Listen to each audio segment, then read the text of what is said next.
भवम मुने। नारद जी कहते हैं मुझे सत्संग मिला, और जिनके जीवन में सत्संग मिल जाता है, संत मिल जाते, जिनको जीवन में मिला सत्संग है, उनको हर घड़ी आनंद ही आनंद है। अहम पुरातीत भवम भवम मुने दासस्तु कस्याश्चन वेदिवादिना। कोई मैं ब्राह्मण वेदवादी के यहाँ वेद बांचने वाले ब्राह्मण के कुल में नहीं जन्मा कि हमने बचपन से ही वेद के पाठ सुने होते। मैं दासी का पुत्र था। एक बार एक बाजार में दो तोते बिकने के लिए आए। एक तोता जो साधु के घर में, साधु के आश्रम पे पला था, तो साधु उसको राम राम पढ़ाते रहते थे, सीताराम सीताराम सीताराम। और दूसरा तोता एक कसाई के यहाँ का था, और वो तोता गालियां बकता था।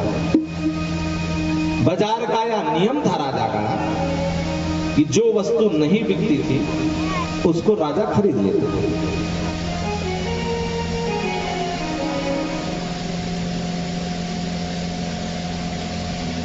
दोनों तोता राजा लेकर के बिके नहीं, लेकर के आ गए अपने, और दोनों पिंजड़ों को टांग दिया। अब तोता उनमें बंद है, एक तो सीताराम सीताराम करे तो राजा को बड़ा सुकून मिले, बहुत प्रसन्न हो, और दूसरा तोता हे राजा तमाम प्रकार के अपशब्द बोले, तो राजा ने तलवार निकाला, इसे मार डालो।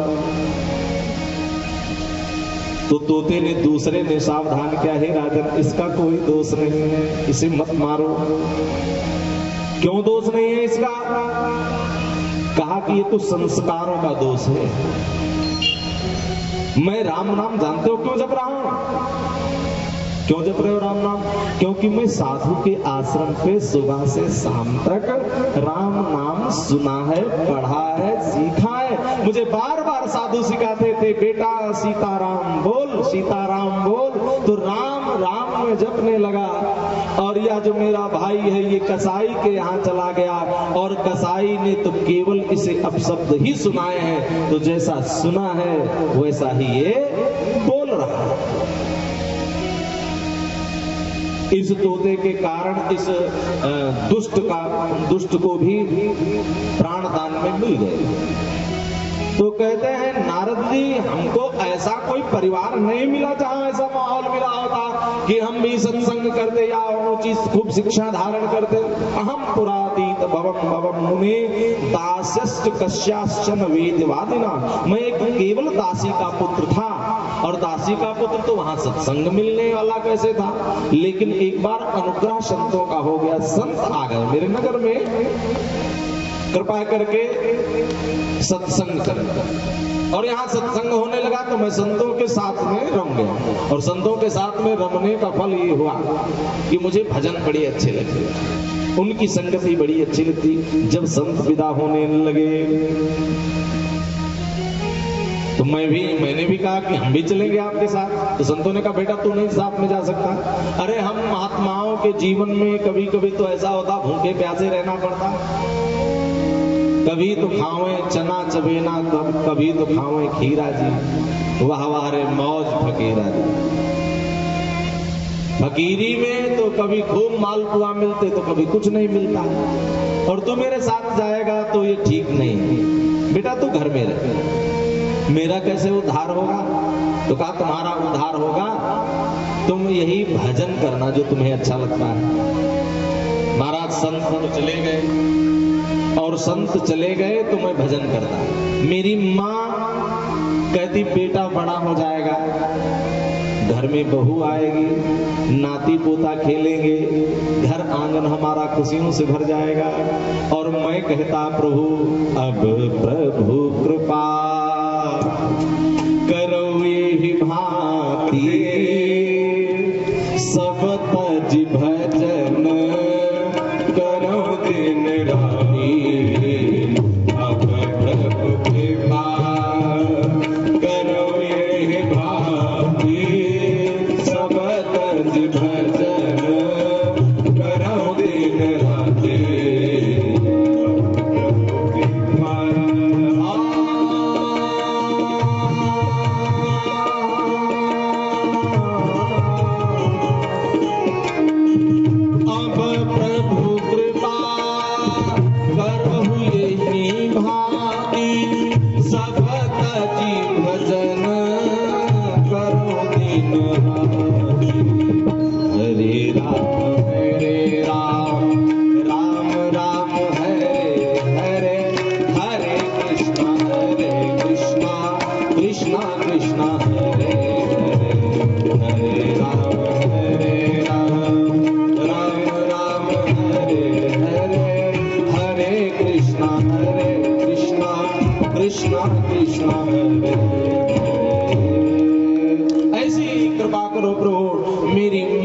दिन गाय धोने के लिए जा रही थी, इतने में एक सांप अंधेरा हो चुका था, उस पे पैर पड़ा, माँ को मेरे उसने दंश कर लिया, डस लिया।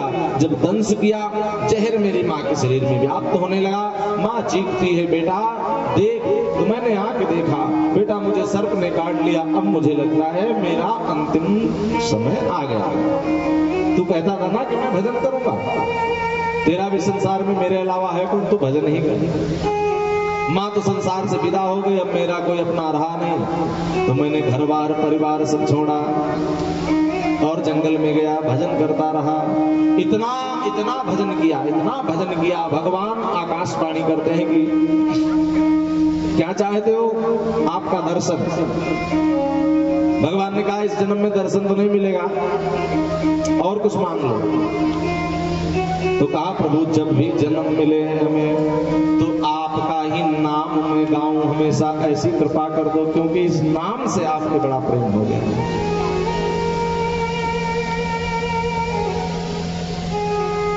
भगवान ने वरदान दिया, संसार सब खत्म हुआ, उनमें लय हो गया। और जब ब्रह्मा जी ने पुनः भगवान के द्वारा सृष्टि रचने का आदेश मिला, तो ब्रह्मा जी ने सृष्टि रची, तो मैं उनका मानस पुत्र देवर्षि नारद कहलाया।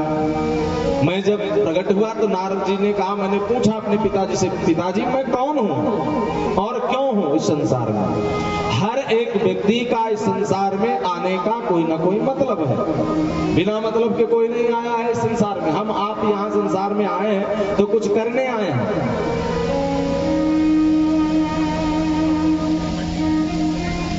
नारद जी ने कहा, मैंने जब पिताजी से पूछा, पितामह ब्रह्मा से, तो ब्रह्मा जी ने कहा, बेटा एक बार हमको भी चिंता हुई, तो मैंने नारायण का भजन करके उनके धाम का उनका दर्शन किया। प्रभु से मैंने आज्ञा मांगी, प्रभु आप क्या चाहते हो, मैं किस लिए हूँ, क्यों। तो भगवान ने 4 श्लोक सुनाए थे, मेरे से पहले कुछ नहीं था और मेरे बाद में भी कुछ नहीं रहेगा। मैं चाहता हूँ सृष्टि का सृजन हो, हे ब्रह्मा तुम उसमें सहयोग करो। मुझे संतोष का कारण है क्योंकि मुझको भगवान ने भागवत सुना दी।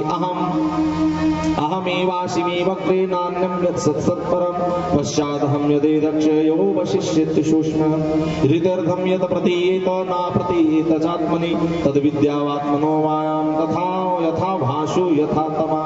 और वो भागवत पितामह ब्रह्मा जी ने मुझे सुनाई, और वो 4 श्लोक भागवत के नारद जी ने ब्रह्मा जी के द्वारा प्रदत्त सुनाए हैं वेद व्यास जी को।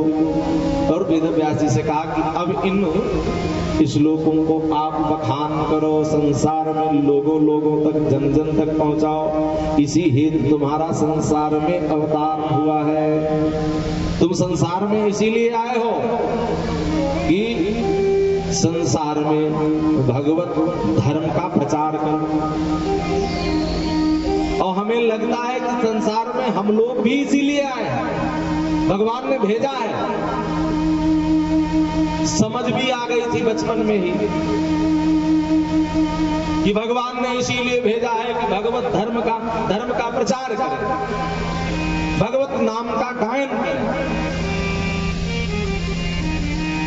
और सबको इस संसार में इसीलिए जन्म मिला है कि भगवत भजन करो। अरे भजन करो मित्र मिला आश्रय नर्तन का, श्वास की सुमिरनी है मन को बना मन का। पूज्य स्वामी राजेश्वरानंद जी गाया करते, भजन करो मित्र मिला आश्रय नर्तन का, श्वास की सुमिरनी है मन को बना मन का। भागवत की कथा के श्लोक 4 सुना के नारद जी चले। अब व्यास जी करते हैं उनका विस्तार। व्यास का मतलब ही होता है व्यास जो विस्तार है, जो अपने हिसाब से व्याख्या करते हैं। तो इनका अवतार ही नारद जी बता गए हैं। संत ही कोई बताते हैं कि तुम किस लिए संसार में आए हो, ये तो कोई संत ही बताते हैं। हनुमान जी भी चुपचाप खड़े थे, अपार बल जिनके अंदर, और लंका जाने जाने की बारी आई तो जाए कौन? सब अपना अपना बल पौरुष बखान कर रहे हैं, कौन जाएगा कौन जाएगा। अंगद कहा जाओ मैं पारा, लेकिन जिए संशय कछ फिरती बारा। चला तो जाऊंगा लेकिन आने में संदेह हो रहा है। अब कोई जब जाने वाला नहीं मिला तो जामवंत जी देखे हनुमान जी चुपचाप बैठे हैं। बड़ाई किया हनुमान जी की, पर कवन सुकाज कठिन जग माही, कवन सुकाज कठिन जग माही, जो नहीं होए आप तुम पाए। बल कैसा है, शक्ति कितनी है हनुमान। पवन तने बल पवन समाना, बल पवन समाना, आजुक साधिर हो बलवाना, बलवाना। पवन तने बल पवन समाना, पवन समाना, आजुक साधिर हो बलवाना, बलवाना। अरे राम काज लगी, राम काज लगी तब अवतार, राम काज लगी तब अवतार।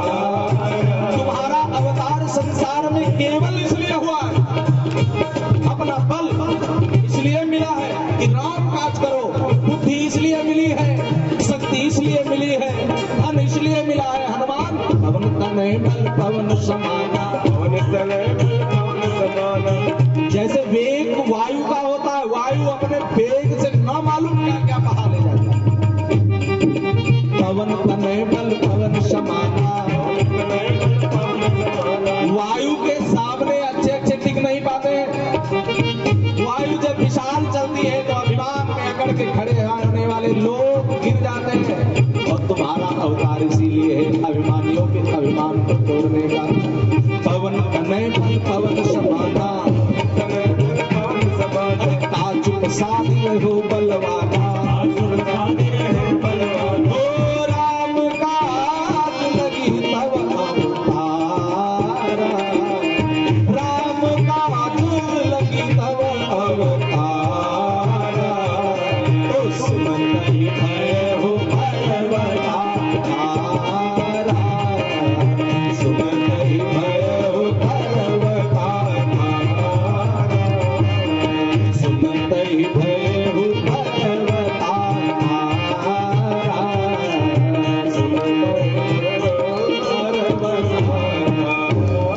केवल और केवल इसलिए अवतार है हनुमान जी, राम काज लग तब अवतारा। तुम्हारा अवतार ही राम काज के लिए है, सांसारिक काम काज के लिए नहीं, राम काज के लिए आए फिर भी चुप बैठे हो। अरे भैया हम लोग भी संसार में राम काज के लिए ही आए हैं, तो जो कुछ बन सके राम काज में अपना सहयोग, तो अपना सहयोग हर एक व्यक्ति को राम काज में, कृष्ण काज में लगा ही देना चाहिए। नहीं तो जो हमको मिला है यह हमेशा हमारे पास नहीं रहेगा। लोग कहते हैं बुढ़ापे में करेंगे भक्ति, महाराज बुढ़ापे में करेंगे भक्ति, तो हम कहते बुढ़ापा आएगा इस बात की कौन गारंटी? क्यों जी? और बुढ़ापे में क्या अपना शरीर बस में नहीं रहेगा, बेटा बेटी परिवार अपने बस में नहीं रहेगा, तब कैसे भक्ति होगी?